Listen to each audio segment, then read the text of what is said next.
I'd like to welcome to the show Mr. Raymond Fauntroy, the civil rights activist and the former driver to the late Dr. Martin Luther King Jr.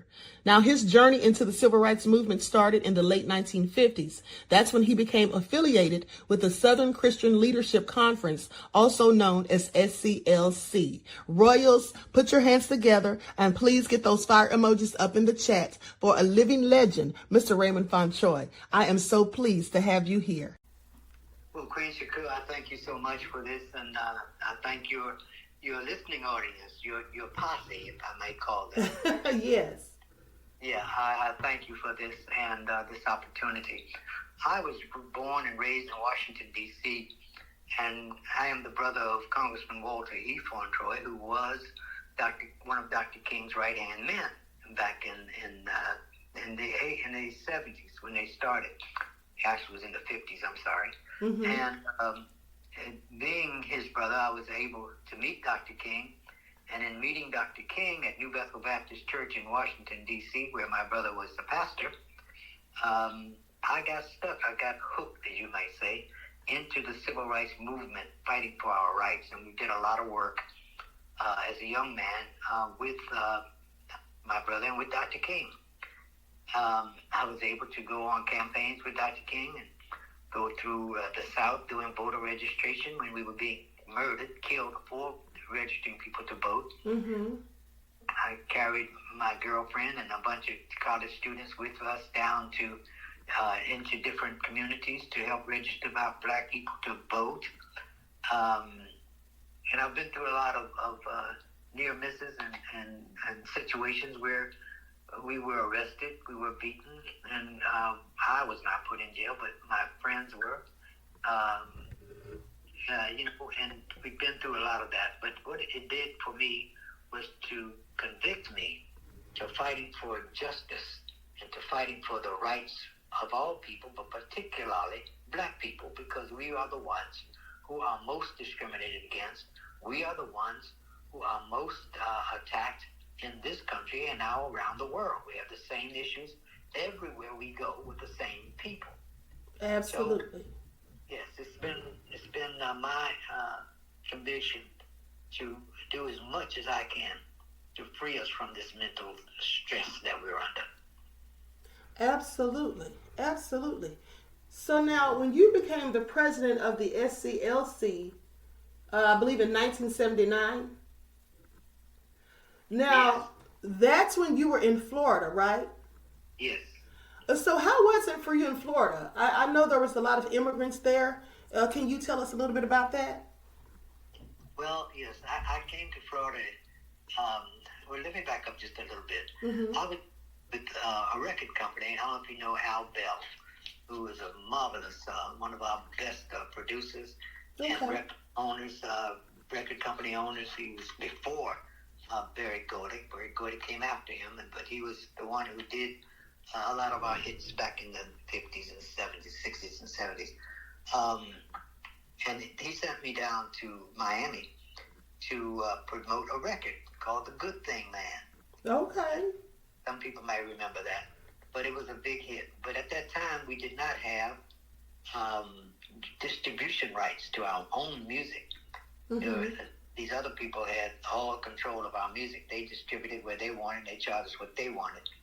So we figured out a way to do our own. And that's when I came to Miami in 1975 to promote that record. And when I saw what was going on here, I go, wow, I couldn't deal with it. I couldn't believe that. But in 1978, I moved to Miami. Mm-hmm. And then I really realized how bad it was here for Black people. But at that time, I thought Black people were just Black people. I just didn't know about the Caribbeans. I didn't know about the Africans being here. Mm-hmm. And then when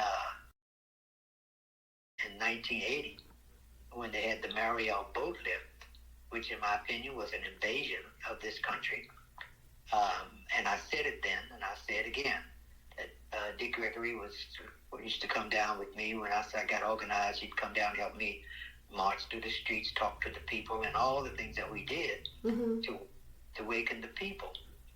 Well, that's when I realized that there were different black people. That here, there are Caribbean blacks. Caribbean blacks means they're Jamaicans, there's Haitians, there are Panamanians, there are Bahamians, and others from the islands. Okay. But none of them had the experience or had experienced what we have experienced here in America. So Right. they didn't know our struggle. They didn't know our condition. And it was difficult to bring us together as black people. So that was my experience upon getting here and beginning to try to do something to change the condition here. And then when I realized that was happening, the Haitians, the black people, were being brought in off of the boats and onto the shores in chains, handcuffs, and ankle chains. Right. So I'm witnessing this with my own eyes. Just wait a minute, what is this? I mean, this is South Florida, and I didn't know anybody here. Didn't know anything. Didn't know anybody. Mm-hmm. But I knew when we were being mistreated. I knew hatred. I could see all this. I couldn't believe it. After we'd gone through all that we'd gone through, that this kind of thing was taking place. Well, it enraged me, and I organized and since my brother at that time was chairman of the SCLC in Atlanta. Okay. I called him and said, hey, something's got to be done about this. I mean, these black people down here are being treated like criminals here. Wow. Anyway, short of the story was I investigated it and I got organized. Some people were upset about it. They didn't know what to do. So I organized them and we started demonstrations and making an issue out of it. The news started showing up and we just kept pushing and pushing. There's so many stories that go along with that. But the bottom line was that the blacks were being taken to jail. And when the Cubans came in 1980, when they came, they carried them to hotels. Really? Oh, yes. I mean, this is all documented. So they carried them to hotels, and they flew them in. They gave each, and you can look it up, it's in the Cuban American Immigration Act, the United States government. I don't know the number, but that's what it is, but it's not hard to find. Mm-hmm. And it's the same thing today. They're giving the immigrants free money, free health care, free education. Absolutely. All the things that we fought for and bled and died for, they're giving to the people that they're bringing in to replace the Americans, black and white. Whites got to wake up. The blacks have to wake up. That's right. And we need to understand that, it's right in your face, and people, we're not understanding what's going on. So when you have a government, and I always say our government is supposed to be a government of the people, by the people, and for the people. But when you have a government that's giving billions of dollars to other countries, war, and while our people are sleeping in the streets in America, being murdered by policemen, being denied by banks, exactly, being locked out and left out of the growth of this country, we can, we can clearly see that this is not a government for us. Absolutely. Not a government of the people, by the people, or for the people. It's a government of the rich, by the rich, and for the rich. And that transcends to color. It's a colorblind system, because every brother ain't a brother. Every white man ain't your enemy. It's the way I see it. This is true.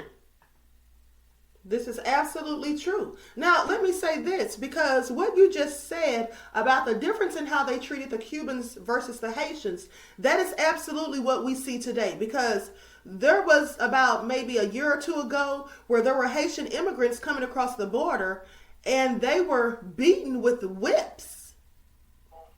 And they shipped them right back over to Haiti. They put them on flights and sent them right back to where they came. But they allowed these other people to just come over here. And even the Ukrainians have been brought here. They've been allowed to come, and they're even getting Social Security benefits when they didn't even put into our system. Not only the Ukrainians, you've got Germans, you've got Russians, you've got whites they're bringing in to balance. What they're trying to do is to overtake the numbers, And I'll give you another example. I don't know if you recall the Free South Africa movement with Nelson Mandela.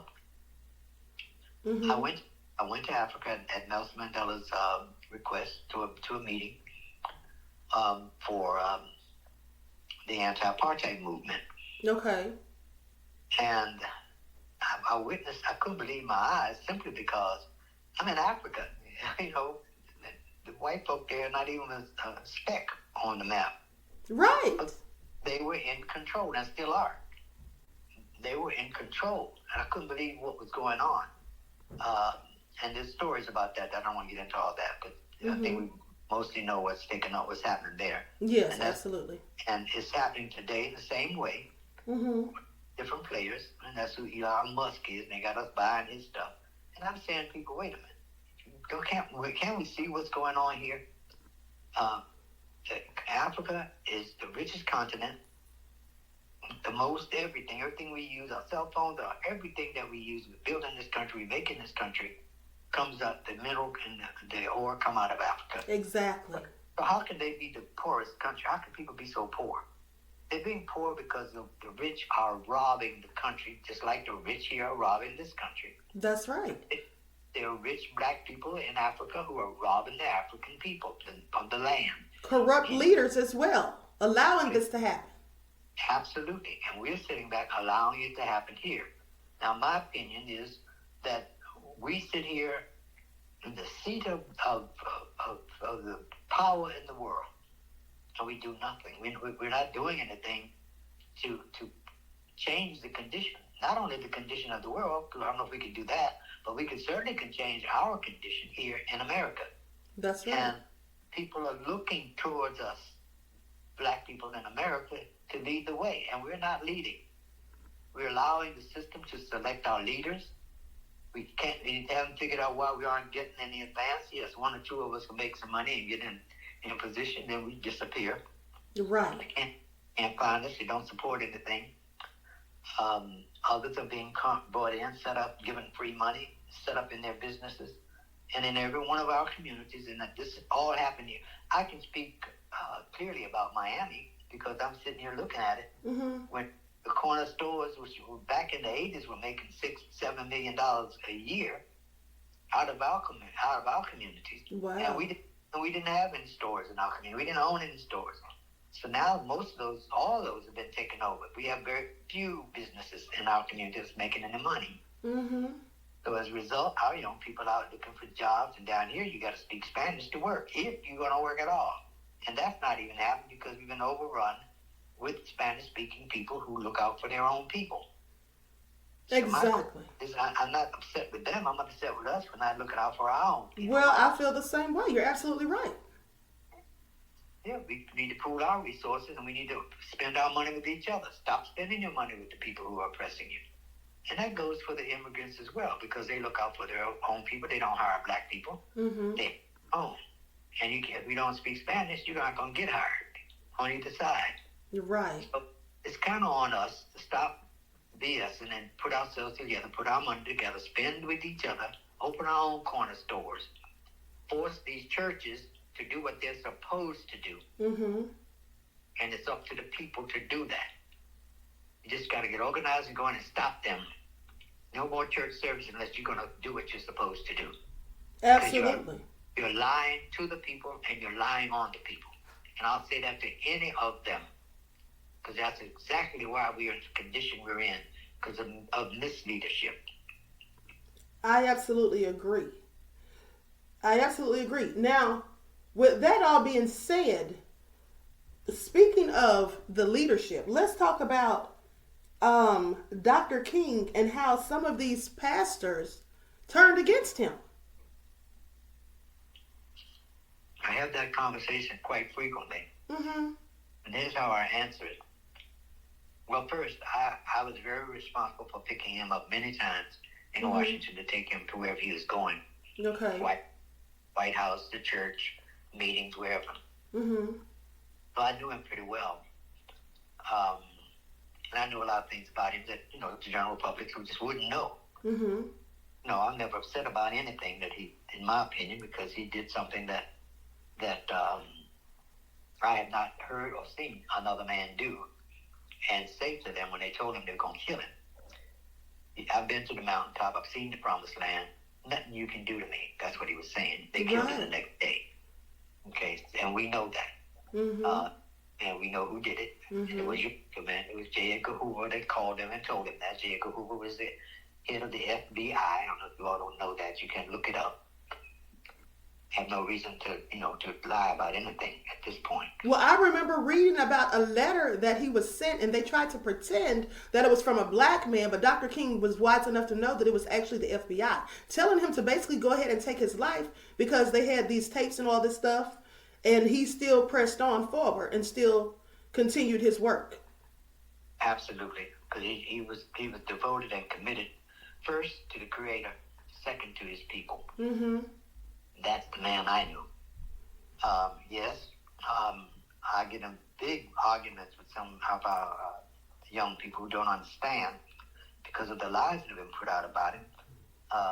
They want us to believe that he sold us out, which is not true. Right.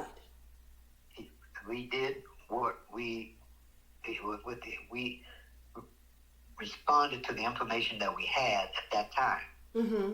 I do a lot of talk shows today, and I just try to say to the people, you have to understand we're in a war. This is a spiritual warfare. We wrestle not against flesh and blood, but you need to understand that these people are in control of everything that we do. Absolutely. Yeah, they control our airwaves. They control our food supply. They control our military, our Congress, our Senate. Everything that we need, they're in control of. Now, how did that happen? And you'd have to go back through your history mm-hmm. to put it together. But if you didn't know how to do that, you can look in each one of our communities and see, well, how did this happen? How did these people get so rich so fast? And we've been here for 400 years trying to, get our thing together. Right. And they try to say that that's because we're lazy and we don't have motivation. But that's not true. When you're giving these people free grants that they don't have to pay back to start up businesses and then denying us business loans, even if we have A+ credit, that's a problem. Absolutely. And they've done it on purpose. Exactly. They tell you, here's what they told me. Mm-hmm. And a meeting with other businessmen and black people at the time. This is back in the 80s. If you got something, you can get something. Because we were doing the red line bank, redlining there. They were redlining us, and we were protesting the redlining. Okay. If you got something, you can get something. Okay. Well, we had PhD doctors, lawyers. Mm-hmm. Okay. And they had good jobs. They were making good money. But then that's where the selfishness came in. They made good money, but they didn't put anything back in their own community. Which is often the case, unfortunately. Well, it's a terrible thing. But during the SCLC days, I said, well, we have to organize our community and convince our people to finance our own cause, which we still do not do. We don't finance our movement. We go into everybody else to beg for a grant or a donation. Right. I refuse to do it then, and I refuse to do it now. If we don't go in our own pockets and finance our own cause, others will control that cause. That's why we're in the condition we're in today. We are still under the control of those who have the money. Right. And they get that money from us. They get us to vote for them. You're a Democrat or you're a Republican, and you're gonna vote. You're gonna vote for this one or that one. But at the end of the day, you still don't have anything because they don't do for you what they're doing for everybody else that they want to do it for. No, and I always say that they only use a perpetual system of benign neglect, and they don't give us anything. All they do is pander to us when it's election time. Absolutely, but we accept it and we don't do anything about it. And there's no issue coming from the pulpit. Mm-hmm. Okay, the pulpit telling you to contribute to the building fund, contribute to this or contribute to that. And pastor goes to Israel and takes big trips and lives well while the people catch hell. Exactly. And trying to figure this thing out. So all I'm saying is to my people, we are the fault and the blame for where we are. We cannot blame anyone else because we sat back and allowed these things to happen. We didn't fight back. Okay, we turned the cheek. And like I told Dr. King, Doc, I ain't turning no cheeks. I'm not going to do that. And that's when he asked me if I was going to Selma with them. And I said, no, I'm not. Because if one of them folk spit on me or hit me, I'm fighting. I'm telling you now. So I'm not going to mess it up. I just won't go. Right. But we got to retrain our people. Okay? It's a coward who allows somebody to slap him and he don't slap back. Yeah, that's just crazy. Teaching people, that's being docile. And you can't, I don't condone violence unless it's in defense of yourself or others. But at the end of the day, violence must be met with violence.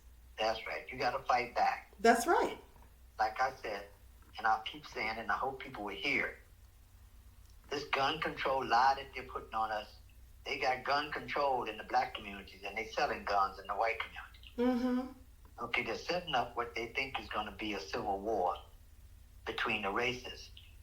But I'm praying, and like I do, we have a drum call that goes out every Sunday, 3 p.m. worldwide.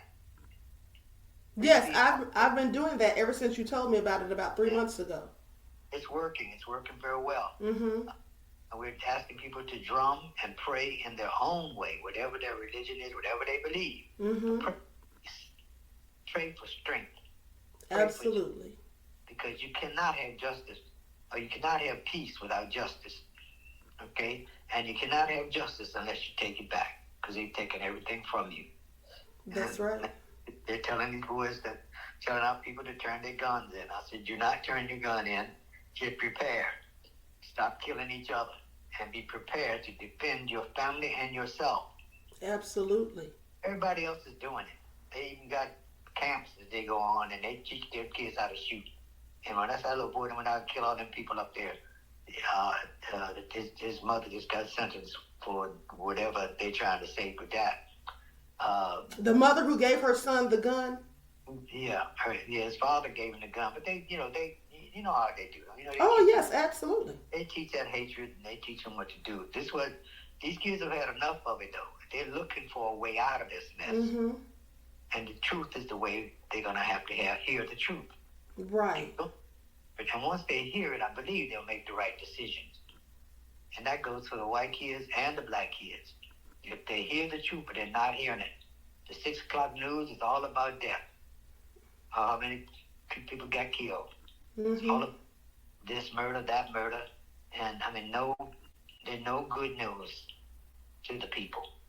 And while, the cost of living is going up, you got a Democrat talking about, both of them, Democrats, Demopubs, Republicans, whatever you want to call them, but it's the same people doing the same thing. Yeah, it is exactly. And that's what I always say.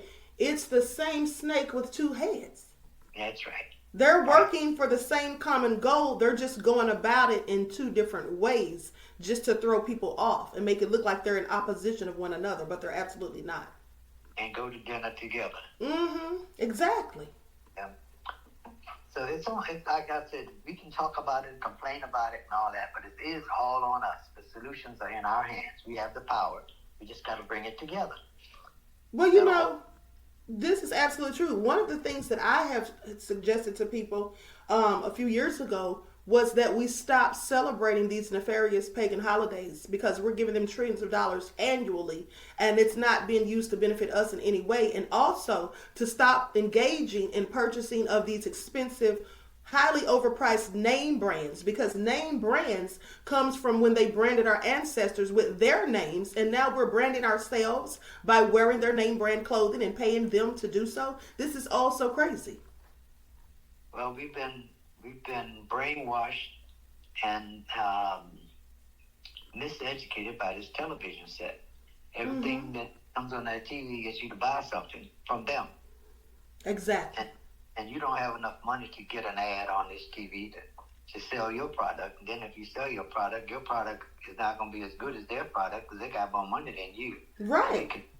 A cheaper product. I just looked at Walmart. I refuse to even go in there, but people don't understand. We run up in there and buy everything they sell us. And all that money Going on out, they keep being as racist as they've always been. Exactly. And now here, I can only speak about what I'm seeing here. Mm-hmm. All of the jobs are going to immigrants. You got the Hispanics and the Haitians that we fought to get out of Chrome and get into this society, thinking that we were going to be working together. Like I thought I didn't say this, but I thought with the Cubans, who we had been told that Castro was treating them badly, and that there was a communist, all the lies that they told us about these people. Mm-hmm. And we had friends, but they were not friends. And I learned that the hard way. Is a couple of them did befriend me until they got to be the mayor. And once they got to be the mayor, because of the numbers that they brought in, they brought in 175,000 Cubans in 1 week here in Miami. In 1 week? 1 week. Where did they put them? May 20th, 21st, 22nd, right? Straight down that week of 1980. They brought 175,000 Cubans in. And if you look at that Cuban American Immigration Act, they gave them $10,000. That means a family of four got $40,000. They got instant credit. The SBA came in and set them up with all of the businesses that the white folk had in the downtown district in Miami, and the Cubans own it now, or the whole business district. So, and no black Cubans got nothing down there, and the black Cubans are not included. So we got racism handled, from the top down. Right. And so 175,000 of them in just 1 week. That must be the reason why when I was a child, I remember a joke they used to say, because my father was living in Florida when I was a child, and I remember a joke they would say, with the last American leaving Florida, please bring back the flag. That's right. That wasn't a joke. They knew that. They believed that. Wow. Folk got up and left. All them Cubans started showing up, having to speak their language. They got upset. There was going to be a war here. Because the white folk will fight, and they decided to leave. But the reason they decided to leave, and I can share this with you because we did it on a national talk show, thinking just like I am now, and I told them exactly what was going on. I'm right here in the middle of it. Exactly what was going on. And I said that the whites were paid 3 to 4 times what their businesses were worth, and they moved north. I said that. The white boy called in. He said, I don't know who that is you got on there, but he sure is telling the truth. He said, I had a business on Southwest 8th Street, which is it's the main drag now for the Cubans. Have you heard of Cali Ocho? That's their festival, and they hold it on Southwest 8th Street. He said, my business, it was there, and the government gave me a check, and he told us how much money it was. It was millions of dollars. And he moved out and moved up north, moved to North Carolina somewhere. And a lot of them did. A lot of them moved out of South Dade and moved up North Florida or Georgia or North, up that way, and brought them Cubans in and gave them those businesses. And they gave them free money. And they gave them 3% loans that they didn't have to pay back. Now, this is all true. You don't have to take my word for it. It happens. I believe it. I absolutely believe it. Because it sounds very familiar, because now they've been saying for the past few years that they've been paying farmers 1.5% or 1.5 more than what their land is worth for them to stop growing harvest. Yes, they've been doing that. They've been doing that. And this is where I say the lack of leadership from our people has taken place. And I could go on and on and on about all these things, but the bottom line is it's really on us. If we don't get our act together, if we don't turn to each other, not on each other, then we're going to get locked out, left out, and run out. In every city in America right now where there's a majority of black folk, they're dwindling us down with all these immigrants they're bringing in. Now, that statement could be used as a statement against immigrants. I'm not against immigrants. I don't blame them for wanting a better life. Right. But what's happening, what's causing them to get a better life? They're taking our blood, sweat, and tears. They're taking our blood and killing our young people to bring these people in so they can stay in control. Now, who's in control? Who's at the top? Who's pulling the strings? Who's calling the shots? Mm-hmm. Who are the problem in the world today? And the other countries are coming together to deal with it. Because they have the same problem in every country with these greedy people. And if you're going into the Bible, and I'm not a Bible scholar, but I know a little bit about it. If you go into the Bible, these are the money changers. These are people who handle the money. Right, absolutely. And it's funny because I was just talking about that on my spiritual channel, the money changers, when they say Jesus came into the temple and turned over the tables. That's right. Yeah. And that's what's getting ready to happen here. Because a lot of them in the churches, these pastors specifically of these mega churches, we're finding out all sorts of corrupt things about them. And church has basically turned into a business. They don't even want to perform eulogies for people that pass away if they haven't been up to date on their tithes. I just have a problem right now with my brother's church in Washington, D.C. Mm-hmm. It has been taken over, and they're trying to destroy his name. And he was the one that made all this happen up there. I mean, he's done some marvelous things to help our people. But you got these young guys that are coming in for money. Mm-hmm. They're driving big cars, living in nice homes, and taking trips and all, and the people are suffering. But it's on the people to do something about it. That's right. We cannot continue to complain about these things and not do anything about it. I mean, if you're going to just sit there and complain and not do anything to make a change, it's just absolutely pointless. And that's the thing that annoys me so much about our people, because we'll sit here and talk about the problems and issues all day long, but then when you start giving solutions, nobody wants to listen to that. Most of our people don't want to stop doing what they've been doing. For example, they don't want to stop celebrating these nefarious holidays. I stopped celebrating holidays about 7 years ago. But they don't want to stop because that's a tradition that they've gotten indoctrinated into, I guess. And then they don't have a problem spending their money with the very people who are trying to oppress us or are oppressing us. Not trying, they literally are. And at the end of the day, building their own generational wealth for these people while they have nothing for themselves. Like, it's really crazy. Well, thank God for people like you. And I just hope that the people who started listening and doing something, organize your community. That's right. You got to get organized. You got to understand this money thing. Teach your children yourself. Take them out of these public schools that are run by these people who don't want you to know anything. Trying to keep you ignorant. Exactly. School system. We know the truth. Those of us who know it need to say it.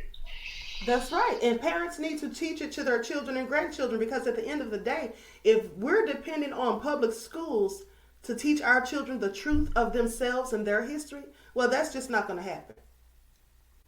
That's just not going to happen. Now, let me ask you this, Mr. Fauntroy. You said something about a business of yours. I was listening to a podcast you were on, and you said something about a business of yours that they were sabotaging. Now, can you elaborate on that and tell me exactly what was going on? I think it was a Goodwill or something like that, where you were receiving donations and things. Oh, yeah. Yeah, wow. So much, so many times. When I organized SCLC, mm-hmm. I realized that this, finances had to be a part of what we were doing. You got to have money to do anything. Absolutely. And I'm not a beggar, and I refuse to go to others to ask for a grant or give me this, or, I don't mind your support, but, I don't want you to be giving me money trying to control me. Right. So I took my own money, and I bought a 10,500 square foot building on the main drag in Miami, 7th Avenue, in the black community.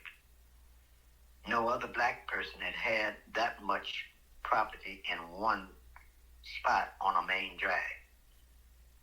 So I opened a thrift store to try to, keep money coming in so we could do what we had to do. Mm-hmm.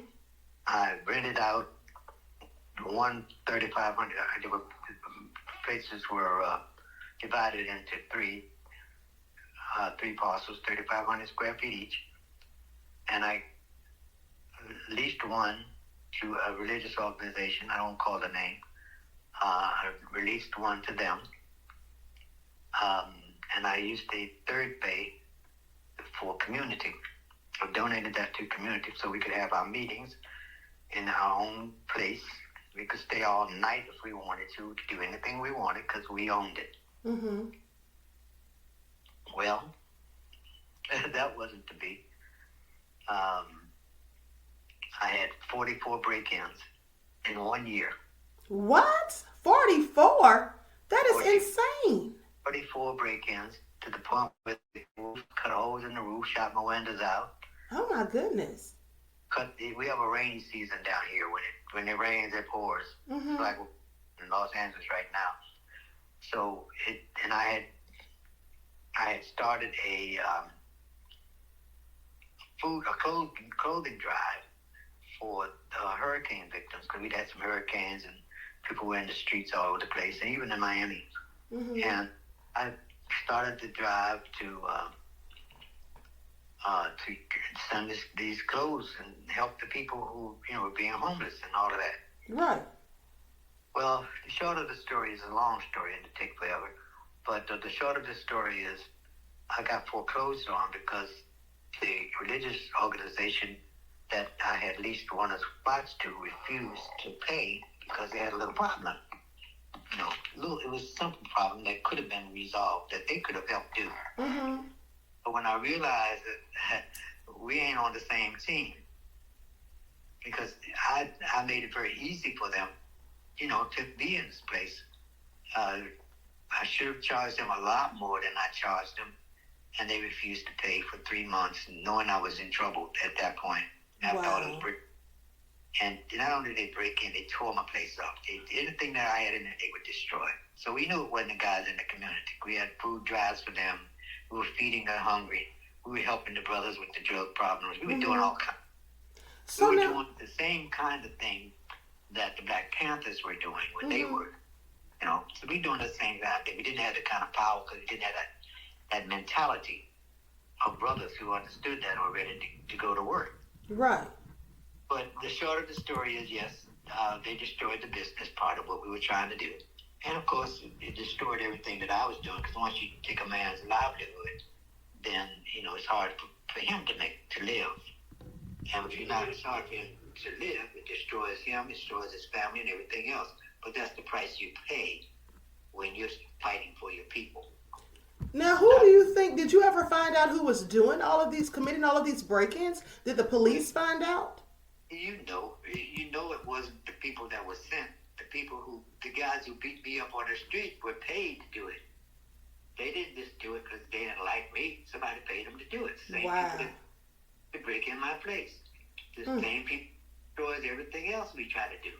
Same people that drop bombs on Right. on Tulsa, Oklahoma, and other cities. Right. Doing the same thing. And we just wake up and defend ourselves. But we're not prepared yet. We're still waiting. I don't know what we're waiting for. Maybe we're waiting for Jesus. I don't know. I think some of our people absolutely are. I think that's absolutely what they're waiting on. Because there's no unity amongst us. There's very little unity, and that just is crazy because that's one of the things that they fear the most. J. Edgar Hoover said that himself. Absolutely. And they're still doing the same thing. Same people doing the same thing. Mr. Biden. Right. Absolutely. Yeah, Mr. Trump. We know who you are. Mm-hmm. Okay, we know who you are. That's right. So, different sides of the same coin. Absolutely. And we just got to, it's not a racist statement. It's a statement of fact. It is absolutely the truth. Now, let me ask you this because I read about Arthur McDuffie, who was killed by the police. Now, do you remember that story? I was involved in all of this that you can come up with. Since 1978, I was involved with. Yes, I remember. I was the one, the night it happened. Mm-hmm. It was 1979, December 17th, 18th, 19th. I remember one of those days in 1979, December. Mm-hmm. He was being chased by police on his motorcycle. He was a black belt, 33-degree black belt, karate expert, Marine expert, Mm-hmm. and an insurance salesman. Honest, decent man. didn't even do no drugs, wasn't selling no drugs, none of that.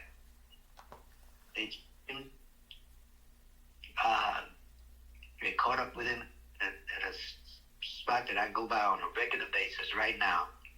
They beat this man to death. 20 policemen. Wow. Beat him to death on that corner. He was holding his own. With all these guys, he was always knocking them down left and right. And after the news got there and they started reporting about it, they said he had an accident. He crushed his skull with kellites. I don't know if you know kellite is a metal flashlight that the police used to carry. I don't know if they're still or not, but they crushed his skull with it. And I organized the family, his mother and his wife and children, during this time because it needed to be a response from the community, and nobody was. I had just been. I used to be the executive secretary for the NAACP here, which is another story. Mm-hmm. But I got released after I got fired, treated like it is. After some things went down here, and I started speaking up on behalf of the NAACP. They didn't like it. Oh, and really? And I asked them not to hold their convention here that year because atrocities going on here with black folk. Why are you going to bring money here? Right. They start demonstrating. They start stopping the money from coming in here. Blah, blah, blah, blah, blah. But that's my education through SCLC under Dr. King. That's what we did. Mm-hmm. But they didn't do that. And that was the only thing down here when I got here. But I'm going to cut all these stories because all of them are so long. After they beat him to death, I organized the family. And as the SCLC, I was now president of SCLC when I did this. Okay. It's just that next month. Mm-hmm. So many people had been beaten up and killed down here, and nobody was saying anything. And people came to me and said, "Do something. Somebody got to do something," because they thought I was, with the NAACP. Well, I went on and started SCLC in 1979. I think it was when was it before that?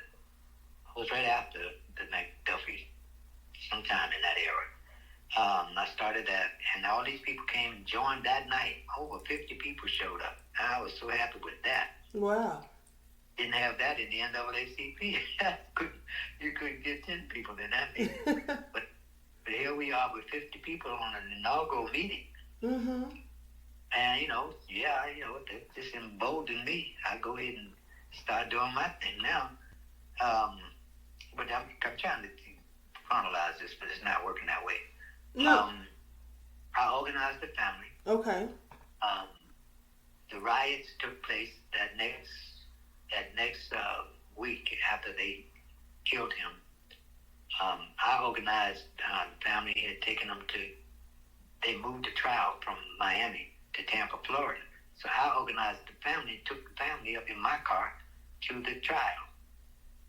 And I organized families in Tampa to house all these people who were coming up from Miami. It worked out very well because that's how we were taught. That's what we used to do, SCLC.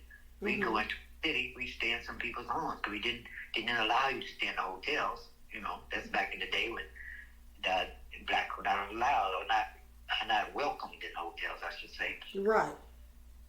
So we stayed in homes and we went, to the trial every day we were there. And the testimonies was unbelievable. So I had asked the NAACP, who had called me, the president had called and said he was getting ready to call for a demonstration at the county building. I said, "Don't do that. I said, please don't do that. So if you do that, there's going to be chaos. We're not ready for that. We need to get organized so we know what we're going to do." Well, he went on anyway. Mm-hmm. Held it, and of course the riots started right there. And every time you do something like that in response to something that they've done, they will send their goons in to start the violence. We're not a violent people. We don't start violence. We don't fight and kill other people. Right. Okay, so what they've done, just like they did to Dr. King in Memphis, when they sent them boys in there behind the march, they started throwing rocks, and all of them were paid to do it. And it caused the conditions, the riots in Memphis on the garbage workers demonstration. So paid provocateurs is what they sent. Yeah, well, Wow. that's how they. I know that, and I knew it then, so I tried to prevent that happening. But again, in that whole thing, there were 18 people killed. 15 of them were blacks. And 3 of them were whites. The 18 blacks were killed by people in cars and vans who rode by shooting people on the street out of these cars, and white people doing this. I reported that to Janet Reno at that time, who was the Attorney General for Florida. She and them racists ignored it. And of course, the riots ensued, and all of the community that was burned down was the black community. So, as you know, they always say, "Why are they always burning their community down?" We ain't burning their community down. What they're doing is reacting without education, without being informed, and without organization. Okay, the businesses that were burned down and burned out were the white businesses that were in those communities. Okay, who were discriminating against them, treating them like dirt. Okay, so they just run them out. They burned them out. But see, this is where the difference is. They ran the whites out, but they didn't finance the blacks to open up businesses. You understand? Like they did the Cubans when they bought the Cubans. Right. And like they're doing right now with all these other people they're bringing in. Like they're giving billions of dollars to Ukraine for a lie and a war, a lie that's going on in Ukraine and Russia. But what that has done and what it's doing is uniting other countries who know these white people and what they've done to their countries. So that they're responding. Now they're beginning to organize and respond. That's what this BRICS nation stuff is about. Yeah. But we have responded to our condition. That's what I'm saying. Come on, y'all. Wake up. Exactly. I was just talking about that yesterday, how a lot of these other nations are now turning against the U.S. and they're trying to join BRICS. And BRICS is coming up with their own currency. The U.S. dollar is not going to be worth anything. That's right. And we need to do the same thing. Why they murdered Muammar Gaddafi? Because he was putting up his own, making a gold standard for African money. Exactly. And Hillary Clinton and Obama sat there and smiled in his face. And I think it was Hillary who had just shook hands with him days before all this happened. Well, they same people. I always say black versus white is wrong versus right. Every brother ain't a brother. That's the truth. That's the truth. And then whatever happened to all that gold that went missing after he was assassinated?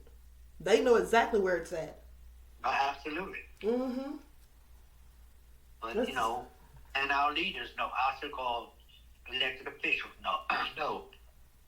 They know what's going on. They're scared to say it. They're getting paid to shut up. And they're afraid for their lives. Right. Absolutely. Now, I believe in prayer. But I ain't expecting nobody to come out the sky and fight for me. I got to fight for myself. That's right. And that's what we have to do. We got to organize ourselves so we can fight for ourselves. That's right. When they rode on, I can't remember the city in South Carolina, but if you can recall, you probably don't know this, but there's a group called the Deacons of Defense. Yes, I actually do know about them. I read about them years ago, and they actually made a movie about it with Forrest Whitaker too. We need another Deacons of Defense. You're right. They need to be these young boys who ain't afraid of nothing and nobody. But they need to be organized and fed. They need to be housed. They need to be off the streets. They need to know they can eat and have a meal every day.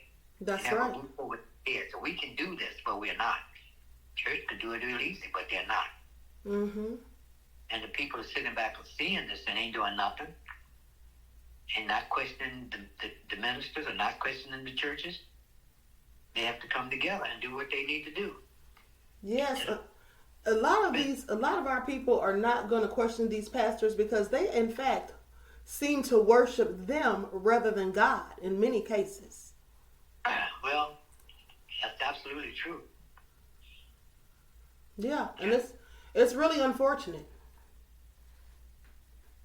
It's really unfortunate. This is how they have all these, I call them pulpit pimps, where they're literally pimping their congregations, getting all of this money, and now you don't just pay tithes, but they want to see your tax documents to make sure that you're giving them the correct percentage.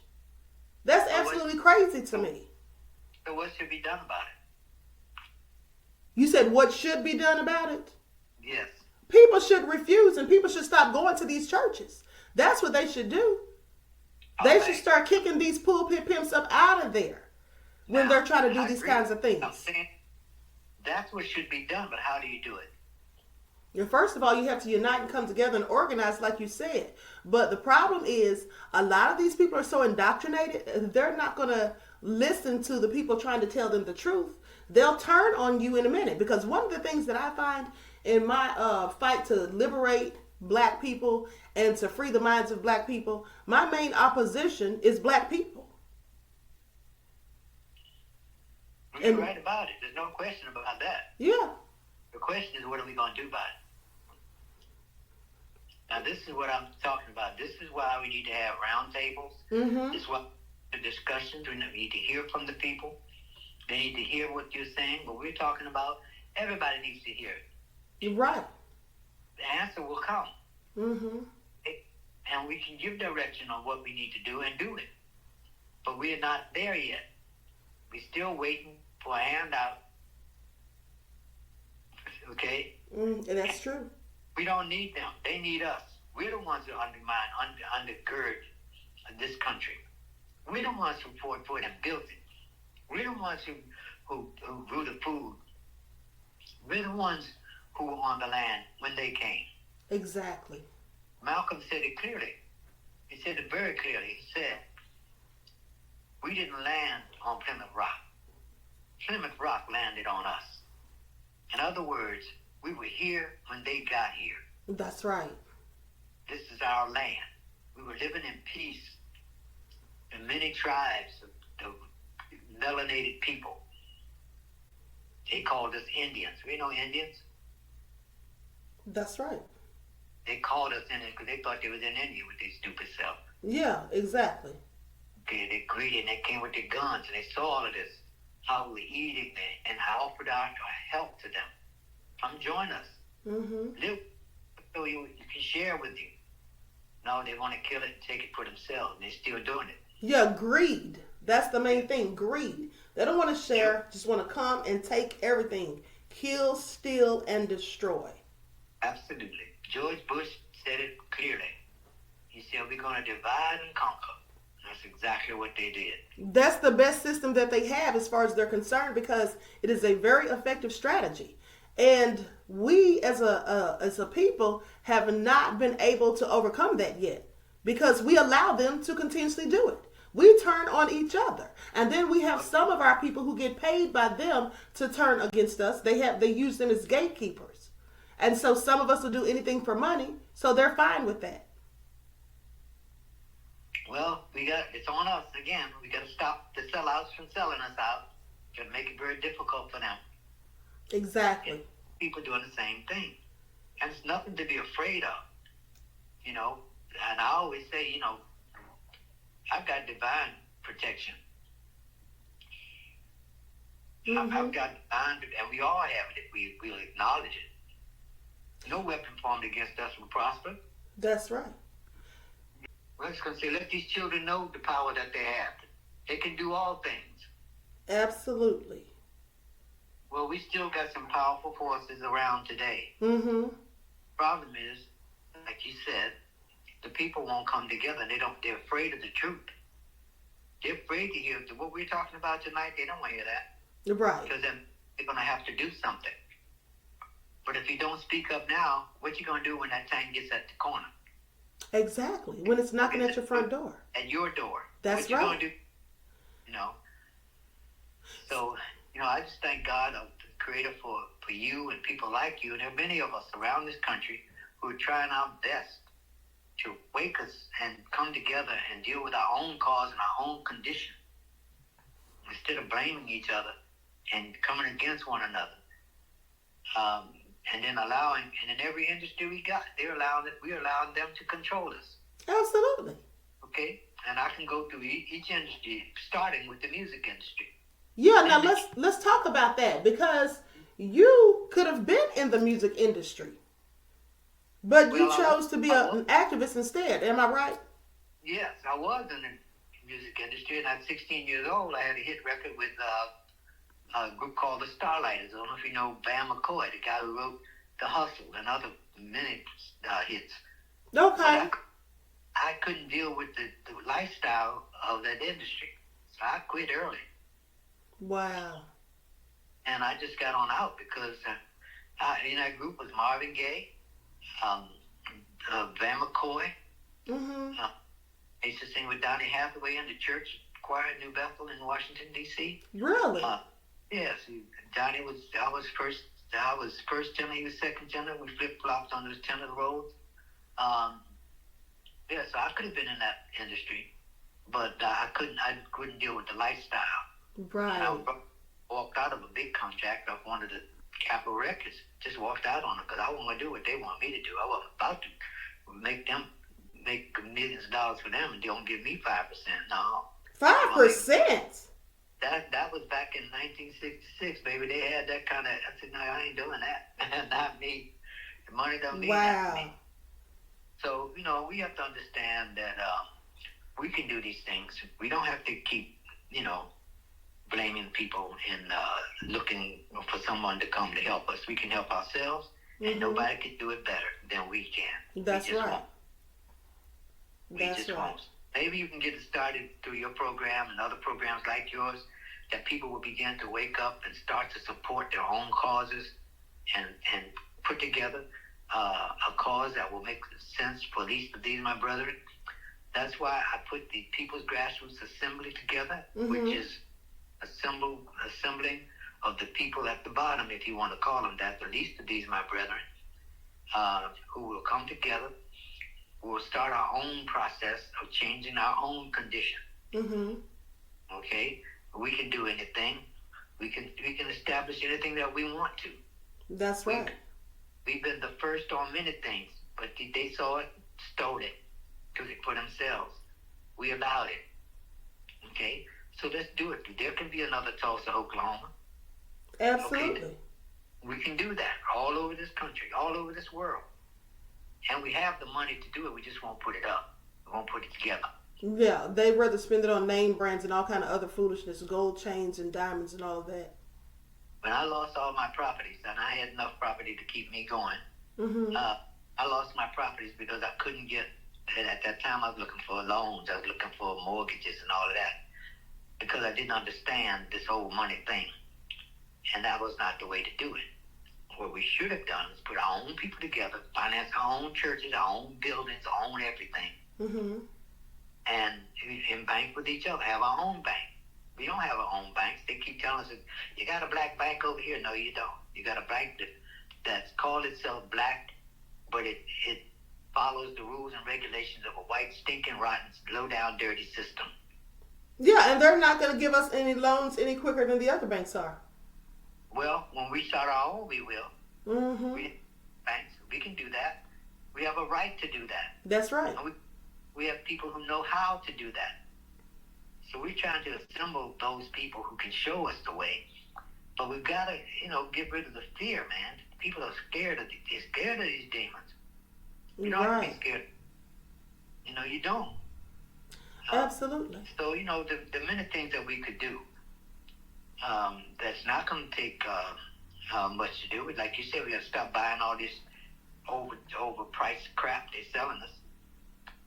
We got to stop doing a lot of things that we're doing. Absolutely. So there are ways. You see these white folks getting all this money, doing all this thing, living high, and all kind of stuff.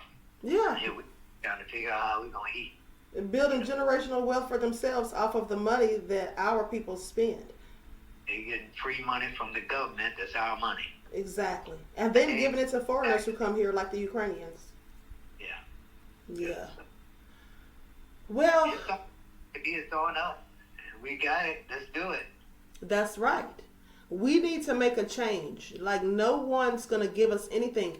And, speaking of giving us anything, so I meant to ask you this earlier. So when you were talking about all of this money that they allocated to the Cubans when they came here, the $10,000 for each one, and but it's funny they can do all of that then and now, but they complain about giving us reparations. Every time there's a talk or discussion about it brought up, they always talk about doing studies. They need to sit back and study it. They need to have a talk about it, years long commissions and all of this. What do you think about that? Because personally, I don't think we're ever going to get reparations. Well, I don't want their reparations. They can keep it. Give me my land back and get your ass off of it. Right. Okay, that's what I'm saying. Right. They've taken our land and given it to these people they brought in here. That's how all these big white farmers are here, owning all the land, getting all our money. That's our land. You're right. Okay, let's look at it for what it is. They are the invaders. They invaded this country. They came to kill, steal, and destroy. They raped, and they're doing it through water, through food, putting this estrogen and this fluoride and all the crap they put in our water and on our foods. All these chemicals are altering our hormone structure. That's right.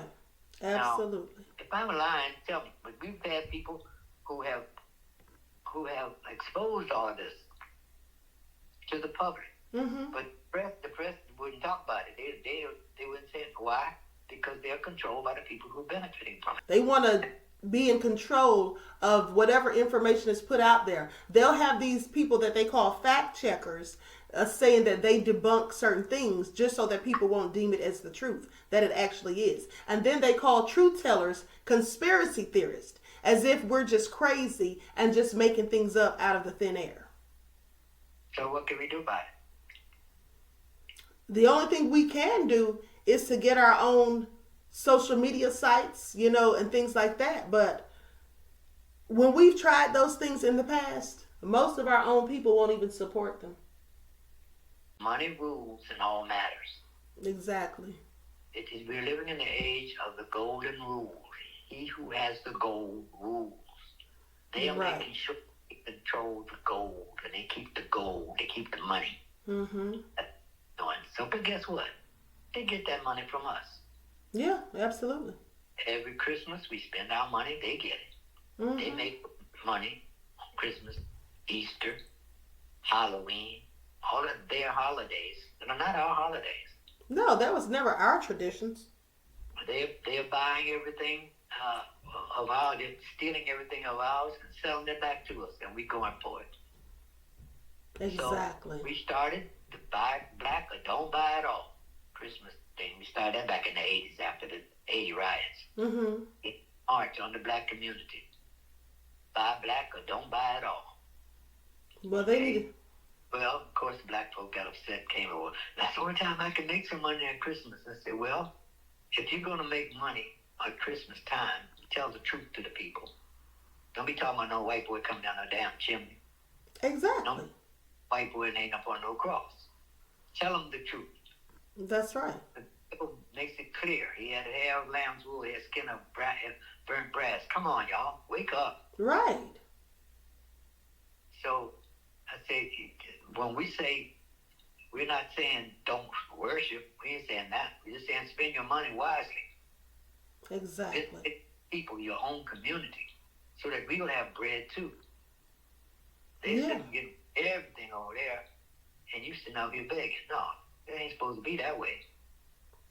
God didn't put you here first, build you in His image for you to be sitting back here begging somebody. Exactly. And the thing is, some of our people will willfully go and spend money on their products and services, but then complain about the cost when it's someone who looks like them, or complain about the service. And then at the same time, it's like they don't understand that most black-owned businesses, they weren't given business loans. They didn't receive any type of grants. That's why we have a lot of mom and pop shops, because people have to start up with whatever money they've saved up. And they can't mass produce all of the time like some of these other businesses. So they don't seem to get it. Absolutely. You're absolutely right. Well, it's on us to wake up. Yeah, we got to start with the children. We stop You got to get some women together who understand what we're talking about. Because the women make things happen. That's what happened with SCLC. It was the women that made that move. Mm-hmm. Yes, the men were on top of it. And preachers with their bold attitudes and their what do you call it? Chauvinism. Right. Ego. Yeah, okay. That's cool. The women weren't going to go out there and march till we started marching. Okay, but we have to come together. That's right. We got to march together. I can't do it without you, and you can't do it without me, sister. That's right. Well, we got to figure it out. We don't have to be mad with nobody about nothing. Right, absolutely. Just get it right, that's all. That's right. Now, I'm going to let you go in a few because I know you have other things to do. But I wanted to ask you, do you have any funny stories about Dr. King or anything you want to share with my listeners, about his personality, when he was not out there fighting, when he's just at home relaxing or you're just sitting around talking or anything like that, like what kind of person was he? I mean, we know what kind of person he was, but I mean, like, did he joke around or whatever? Just tell us some, stories about him, a couple of stories perhaps. I know one story I heard you talking about when you all were in that limo going to the airport. Yeah, that limo was my brand new 1965 convertible Mustang. I had to pick it with my brother. This is around the March on Washington time. Okay. My brother one day and said, would you go pick Dr. King up and get him to the airport? He's got to be there, at a certain hour, a certain time. Mm-hmm. Sure. I just got in my car, I'm a young man. Yeah, it was like 1920 maybe, somewhere in there. Okay. And I go pick him up, him and his aide, they get in the car. Dr. King gets in the back and his aide sits up front. He said, this is a nice car, ain't it? Yep. This is brand new. I just got it. Mustang. So it was when my brother told me to pick him up at 4:30. Okay. Well, I was there at 3 o'clock. No, well, you were extra early. Yeah, well, traffic in that time in the evening in Washington, it was rough then. It was got to be horrible now. Mm-hmm. Anyway, we started up out from where he was, and I was driving the limit. I was doing the limit, trying not to frighten anybody. So Dr. King said, Raymond, he said, if you keep going this rate, we're not going to get there in time to catch the flight. Mm-hmm. I said, okay, because I thought he was going to Washington National Airport. Okay. Which they call Reagan now. They changed it after they killed Kennedy and changed it to Reagan. Mm-hmm. Anyway, I'm get up on the freeway there, and he says, Raymond, we ain't gonna get there if you keep going like this. So that's all I want to hear you say, Doc. And I put my foot in the tank. I hit 110 miles an hour. Not 110. He said, Raymond, slow this thing down. I'd rather be Dr. King late than the late Dr. King. So I sat down. We got there, but here's what happened after we got there. Mm-hmm. I thought he was going to Washington National, but he was going to Dulles. If you know anything about the Washington, D.C. area, Dulles is a good half hour out of Washington. Okay. 40 minutes, doing the limit or whatever. Mm-hmm. We got there, and he's supposed to be there right at 6. And this was like 5:30 or something like that when I left. Mm-hmm. Where we were. We pulled up into the thing. There were cops everywhere. There were thousands of people waiting for this Dr. King to show up. Really? They were waiting to shake his hand. These are people from all over the world. Wow. The international airport is just that, international. Mm-hmm. And they were waiting to shake this man. I couldn't believe my eyes. The policeman took my car. They went on up. said, don't you all worry about your cover. We got your car. Don't worry about a thing. And they took us into the main, they had a restaurant there, which was for the one percenters, you understand. Mm-hmm. Took us in there. And this is the first time I'd ever had a filet mignon steak. I thought I was flying out in. So that's just one of the instances that I share with people because it shows his humor side. Right. And he shot pool. He was a great pool shooter. Really? Oh yes, he was an excellent shooter. He walk in there and wipe him out. It was funny. Yeah, they learned fast. Wow, he knew what to do with that stick there. And he smoked cigarettes, which I wasn't too crazy about. And he stopped doing that, after he learned the truth about it. Mm-hmm. He didn't know in the beginning. See, we've learned so much since then. When we Right. look back at some of the things that were going on, so why did he do that? Well, they didn't know. They didn't have the information that we have today. Right, because back then they glamorized cigarette smoking. That's right. Yeah, they sure did. I stopped smoking. I burned a hole in my brand new suit. Oh, Getting ready to do a show. I'm just all decked out and smoking one of them long Benson hedges. Never forget it. Dropped it on my coat, on my pants, and burned a hole in it. oh wow. That suit cost too much money. He burned a hole in it. I stopped smoking that day. Yeah, I know you did. I haven't smoked since either. Wow.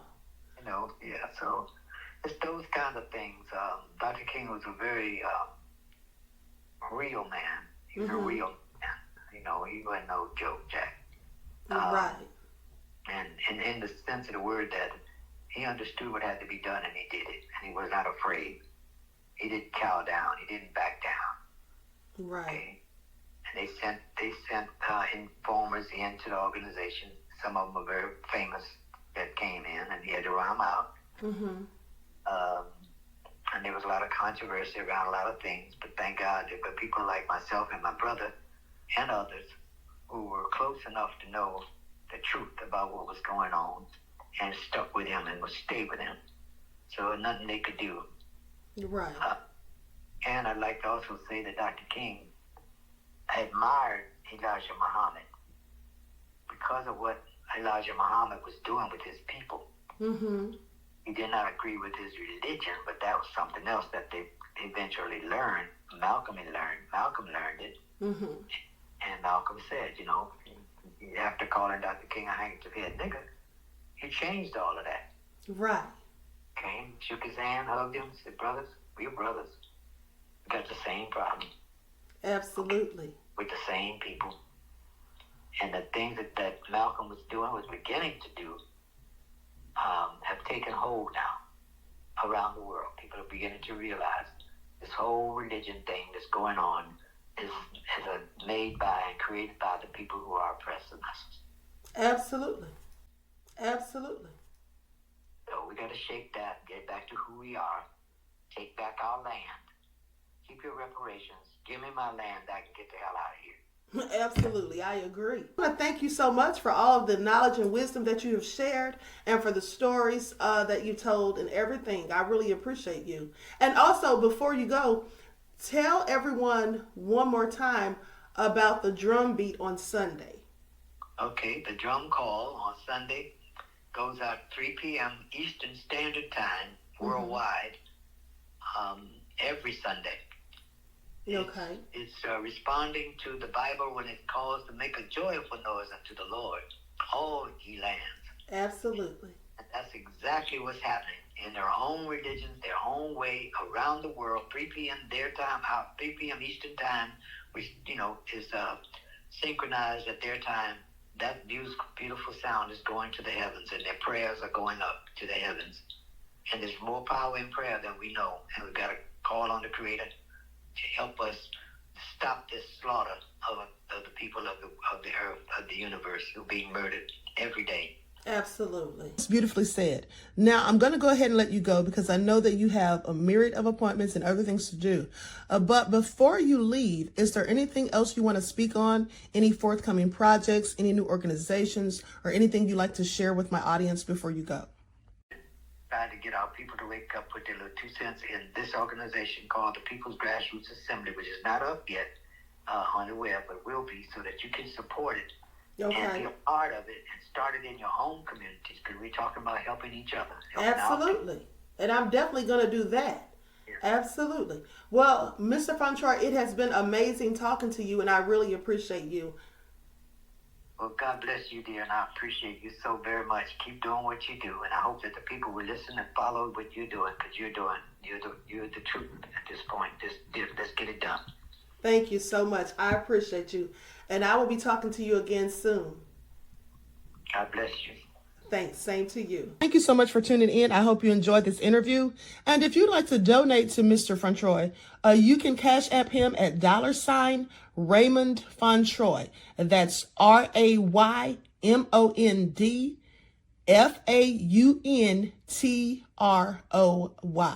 Enjoy the rest of this beautiful day, and each one teach one. That's how we grow and thrive. Do something productive, constructive, but never destructive. And always remember, beloveds, to keep the Most High first in your lives. Heavenly Father, we thank Thee for the privilege of this fellowship, and we thank Thee for the capacity for friendship. We thank Thee for this food which we're about to receive, and we ask Thee to transform this food into life and our lives in the service for Thee. Amen. Dr. King is the youngest man ever to receive the Peace Prize, presiding here over the midday meal with his wife and 4 children. How are you coming, Dexter? Bunny, I thought you had eaten. You're still at it, huh? Mother, what kind of meat do you want? What kind of chicken? This big? Okay, pass this back to Dexter, Marty, please. You pass your plate this way. He says this is it's kind of heavy. You serve your son, your mom. What is a roll? Daddy, you're not talking. I'm too hungry, Mother. I'm so hungry, I'm busy with this dinner. I want to go Norway, Mama. You want to go to Norway? Mama. Why do you want to go? Why do you want to go, Dexter? Who is the prize named for? From Mom. I think you know, Grandma. Some years ago, was this man named Alfred Nobel. And he was an inventor. Now he gave a prize. Animated and such things. And when he died, he told people when he died that he was a millionaire and he had lots of money. So he told the people when they died that every year they were to give a prize to a person who was caused the most outstanding service in physics and chemistry and philosophy. Yeah. Medicine. Chemistry and peace and so Literature. that's what they did. Literature, you remember that one? Yeah. That's what they did. And his name What's after the fifth one? the fifth one in the world. Did you say Peace. Yeah, I said You get an A on that. Heavenly Father, we thank Thee for the privilege of this fellowship, and we thank Thee for the capacity for friendship.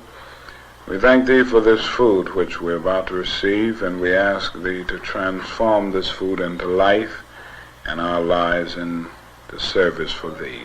Amen. Dr. King is the youngest man ever to receive the Peace Prize, presiding here over the midday meal with his wife and 4 children. How are you coming, Dexter? Bunny, I thought you had eaten. You're still at it, huh? Mother, what kind of meat do you want? What kind of chicken? This big? Okay, pass this back to Dexter, Marty, please. You pass your plate this way. He says this is it's kind of heavy. You serve your son, your mom. What is a roll? Daddy, you're not talking. I'm too hungry, Mother. I'm so hungry, I'm busy with this dinner. I want to go Norway, Mama. You want to go to Norway? Look. Why do you want to go? Why do you want to go, Dexter? Who is the prize named for? From Mom. I think you know, Velma. Some years ago, was this man named Alfred Nobel. And he was an inventor. Now he gave a prize and such things. And when he died, he told people when he died that he was a millionaire and he had lots of money. So he told the people when he died that every year they were to give a prize to a person who is caused the most outstanding service in physics and chemistry and philosophy. Yeah. Medicine. Chemistry and peace and so Literature. that's what they did. Literature, you remember that one? Yeah. That's what they did. And his name what's out the there. fifth one? The fifth one, the world. Did you say Peace. Yeah, fifth one. You'll get an A on that. Heavenly Father, we thank thee for... What is it about the Negro? I mean, every other group that came as an immigrant somehow, not easily, but somehow got around it. Is it just the fact that Negroes are black? White America must see that no other ethnic group has been a slave on American soil. That is one thing that other immigrant groups haven't had to face. The other thing is that the color became a stigma. American society made the Negro's color a stigma. America freed the slaves in 1863 through the Emancipation Proclamation of Abraham Lincoln, but gave the slaves no land or nothing in reality, and as a matter of fact, to get started on. At the same time, America was giving away millions of acres of land in the West and the Midwest, which meant that there was a willingness to give the white peasants from Europe an economic base. And yet it refused to give its black peasants from Africa, who came here involuntarily in chains and had worked free for 244 years, any kind of economic base. And so emancipation for the Negro was really freedom to hunger. It was freedom to the winds and rains of heaven. It was freedom without food to eat or land to cultivate, and therefore it was freedom and famine at the same time. And when white Americans tell the Negro to lift himself by his own bootstraps, they don't look over the legacy of slavery and segregation. I believe we ought to do all we can and seek to lift ourselves by our own bootstraps, but it's a cruel jest to say to a bootless man that he ought to lift himself by his own bootstraps. And many Negroes, by the thousands and millions, have been left bootless as a result of all of these years of oppression and as a result of a society that deliberately made his color a stigma and something worthless and degrading. At the very same time that America refused to give the Negro any land, through an act of Congress, our government was giving away millions of acres of land in the West and the Midwest, which meant that it was willing to undergird its white peasants from Europe with an economic floor. But not only did they give the land, they built land-grant colleges with government money to teach them how to farm. Not only that, they provided county agents to further their expertise in farming. Not only that, they provided low interest rates in order that they could mechanize their farms. Not only that, today many of these people are receiving millions of dollars in federal subsidies not to farm, and they are the very people telling the black man that he ought to lift himself by his own bootstraps. And this is what we are faced with, and this is the reality. Now, when we come to Washington in this campaign, we are coming to get our check.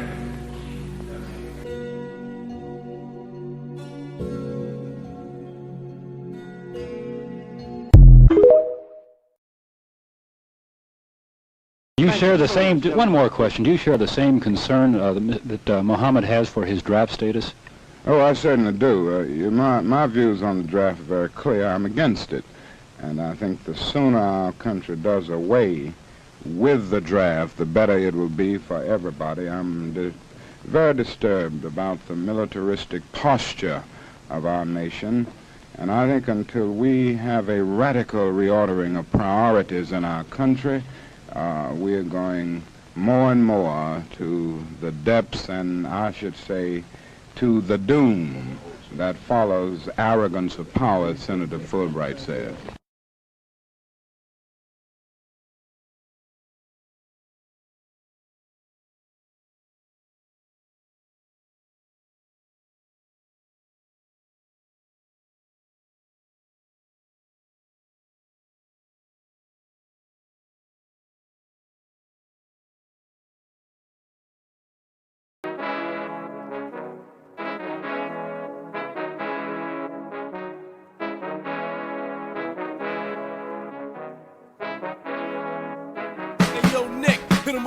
Gold all in my skin, God all in my blood, kings all in my circle. You touch one of mine and you're done. They show no love for the queen. Why you hating on me? Is it cause I'm free and I got Malcolm X in my jeans? I got dreams like King Luther, shed blood like Kunta. You ain't helping my people, I ain't got nothing to say to ya. I want all the smoke like hookah. Talking reparations, America won't be great until they give us compensation. I'm like, I'm the hottest right now. See a bunch of lames out here trying to jock on my style. They be doing too much. I'm the queen, it's too easy. It's like they all at Popeyes, how they be talking so greasy. I just sit back and laugh while these haters get madder. So nefarious how they don't want my pockets with cheddar. I tell them they can do better. These snakes in the grass can leave a bite on your ass, cause y'all be trusting too fast. I got my foot on the gas, other one on they necks. Dropping receipts on haters, you better show some respect. I'm never facing regrets, we only facing the threats. Running through every challenge like a relay, break no sweat. It's a cold game, so I got that blanket with me. Now that my people awaken, ain't no going to sleep. I do not play by my piece, this time I'm playing for keeps. You talking slick, but when I see you like them ends, we gon' meet. And I got gold all in my skin, God all in my blood, kings all in my circle. You touch one of mine and you done. They show no love for the queen. Why they hating on me? Is it cause I'm free and I got Malcolm X in my jeans and I got gold all in my skin, God all in my blood, kings all in my circle. You touch one of mine and you done. They show no love for the queen. Why